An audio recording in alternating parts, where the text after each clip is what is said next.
kami perwakilan dari kelas 4D Fakultas Hukum Universitas Khairun. Pada kesempatan kali ini, kami sekelas dapat tugas studi lapangan dari mata kuliah Hukum Lingkungan dan Sumber Daya Alam.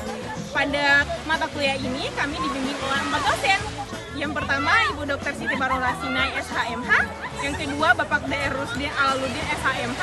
Yang ketiga, Bapak Dr. Amin Hanafi, SHMH, dan Bapak Muhammad Himatahu, SHMH.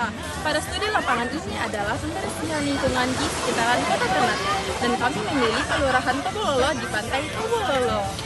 Nah guys, pasti kalian penasaran kan dengan keseruan kita? Yuk ikutin terus, yuk yuk yuk!